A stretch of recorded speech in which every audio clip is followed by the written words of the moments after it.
कटहल की सब्ज़ी बनाने के लिए तो सभी की इच्छा होती है, लेकिन जब कटहल की सब्ज़ी बनानी हो ना और उसके छिलके निकालने पड़ते हैं तो बहुत मुश्किल काम लगता है। लेकिन आप इस तरह से बनाओगे ना तो बिल्कुल आसान तरीके से इसके छिलके निकल जाएंगे और ज़्यादा मेहनत भी नहीं करनी पड़ेगी। तो चलिए बनाने के लिए कटहल ले ली हूँ मैं और इसकी डंठल को हम कट कर ले रहे हैं। इससे पहले हम एक पेपर को बिछा ली हूँ ताकि मैं जब कटहल को कट करूँ ना तो इसके अंदर से लिक्विड निकलते हैं जो गोंद की तरह हाथों में चिपक जाएंगे।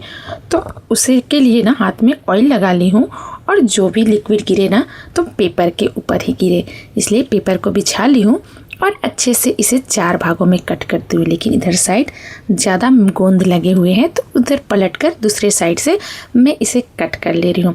बस 4 भागों में बड़े भागों में कट कर ली और कट करने के बाद इसे कुकर में डालूंगी और 1 गिलास पानी और 1 आलू और ढक्कन लगाकर इसे 1 सीटी लगाकर हम बॉईल कर लेते हैं। तब तक जब मेरे पक रहे हैं तब तक हम मसाला बना लेते हैं। मसाला के लिए टमाटर, प्याज, अदरक, लहसुन और हरी मिर्च सभी को पीसकर प्यूरी बनाकर रख ली हूँ। अब इधर मेरे कटहल भी 1 सीटी में बॉईल हो चुके हैं। तो खोलने के बाद देखिए कटहल जो है ना ज़्यादा मैं नहीं इसे पकाई हूँ, इसीलिए 1 सीटी लगाए हैं ताकि कटहल ज़्यादा पक ना जाए। इसीलिए गैस को हाई रख के मैंने 1 सीटी इसे लगाकर पका ली हूँ। तो चलिए अब कटहल को ना हम लोग छीलते हैं। तो छीलने के लिए ना हाथ में ऑयल लगाने की ज़रूरत है और ना कोई दिक्कत होगी। अब ये आसानी से छिलके निकल जाते हैं क्योंकि ये हल्के सॉफ्ट हो चुके हैं। तो कड़क है नहीं, सॉफ्ट हो चुके हैं। तो इसे हल्के हल्के इस तरह से कट करेंगे ना तो आसानी से कट कर हो जाएंगे। तो इसे बड़े भाग में भी कट करेंगे तो वो भी आसानी से इस तरह से ये कट कर छिलके निकल जाते हैं। तो मैं इसी तरह से ना सभी कटहल को छिलके को निकाल दूंगी। तो है ना ये आसान सी तरीके। अगर आपको कटहल बनाने में दिक्कत होती है ना छिलके निकालने में तो आप ज़रूर से इस तरह से हल्का सा बॉईल करके कटहल के छिलके को पहले निकाल लिया कीजिएगा। तो आसानी से निकल भी जाएंगे और आप कटहल बनाकर खा भी सकते हैं। आपको कोई दिक्कत नहीं होगी कि छिलके मैं कैसे निकालूंगी। बाकी के जो भी कटहल है ना इसी तरह से आसानी से सारे छिलके को मैं निकाल लेती हूँ। तो है ना ये आसान सी तरीका। बहुत सारे लोग ऐसे होते हैं सोच कर यही मार्केट में कटहल तो देखते हैं लेकिन फिर भी सोचते हैं कि कैसे छिलका निकाल कर बनाऊंगी, इसलिए इसे छोड़ देते हैं। तो ज़रूर से ऐसे आप लोग ट्राई करके देखिएगा। कटहल तो हर तरीके से बनते हैं लेकिन ऐसे भी आप बनाइएगा ना तो बहुत स्वादिष्ट लगती है। तो चलिए इसके छिलके सभी को मैं निकाल लेती हूँ। फिर निकालने के बाद इसे कट करते हैं और कट करके इसे हम सब्जी बनाते हैं। अब ये सारे छिलके निकल चुके हैं मेरे। तो अब इसे कट करते हैं। तो कट करने के लिए ना कटहल को हम लेंगे लेकिन इसके बीच वाले डंठल को कट कर लेंगे। तो पहले वाले मेरे रिकॉर्ड नहीं हो पाए हैं तो चलिए मैं दूसरे कटहल को कट करते दिखाती हूँ। ये जो बीच वाले डंठल है ना वो थोड़ा सा हल्का सा कट कर लीजिएगा, वो थोड़ा हार्ड होता है। तो उसे हल्का सा इस तरह से कट करिएगा और फिर जितनी बड़ी पीस में आपको कट करके रखना हो ना तो उतने बड़ी साइज में इस तरह से कट कर दीजिएगा। और कट कर ली हूँ मैं। अब इसके बाद एक कढ़ाई को गर्म करेंगे और उसमें सरसों तेल डालेंगे। जब सरसों तेल पूरी तरह से गर्म हो जाए ना तब कटहल को हम डालेंगे और इसे हम फ्राई करेंगे। तो इसे मैं डाल दी हूँ और डालने के बाद स्वाद अनुसार नमक डालेंगे। नमक का मात्रा कम ही डालेंगे क्योंकि बाद में मसाले में और आलू में भी डालेंगे, इसलिए हम सिर्फ कटहल के लिए ही हल्का सा नमक डाल दे रही हूँ। और अच्छे से इसे मिक्स करके उलट पलट कर हम लोग गोल्डन फ्राई कर लेंगे कटहल को। तो चलिए हम इसे फ्राई कर लेते हैं। फिर फ्राई करने के बाद हम इसे निकाल लेंगे। अभी मेरे हल्के गोल्डन हो चुके हैं, इसे और हल्का सा गोल्डन करके हम निकाल ले रहे हैं।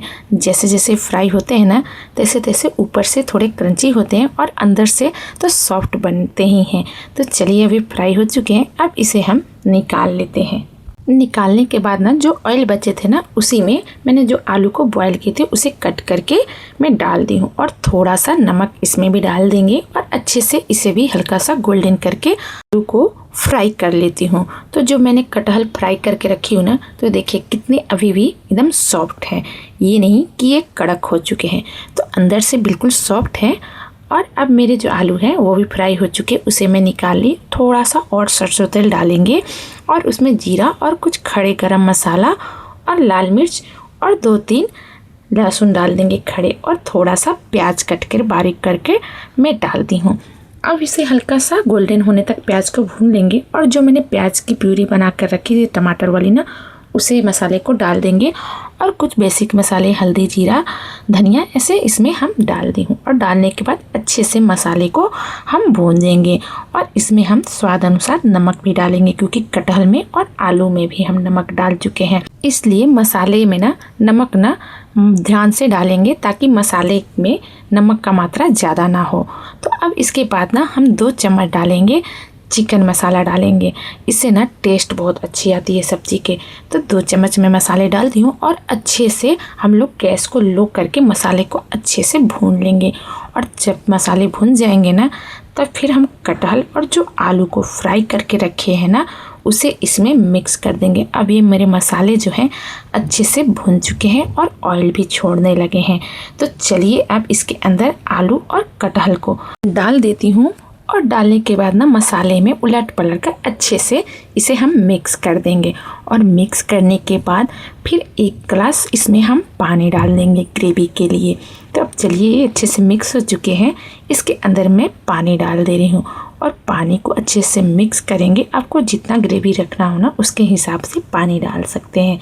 तो इसे मिक्स करके हम 10 से 15 मिनट के लिए छोड़ देंगे अच्छे से उबलने के लिए, ताकि ग्रेवी में अच्छे से उबाल आ जाए। इसे हम ढक के छोड़ देते हैं 10 से 15 मिनट के लिए। और जब 10 से 15 मिनट के बाद इसकी ढक्कन जब हटाए ना, तो देखिए सब्जी का कलर और एकदम ग्रेवी भी गाढ़ी हो चुकी है। तो ये मेरी सब्ज़ी बन चुकी है और कटहल भी बिल्कुल एकदम सॉफ्ट है। और इतना बॉईल करने के बाद भी, बनाने के बाद भी ये कटहल बिल्कुल टूटे नहीं हैं। तो आपको कटहल की सब्ज़ी कैसी लगी? अच्छी लगी तो ज़रूर से बनाकर ट्राई कीजिएगा।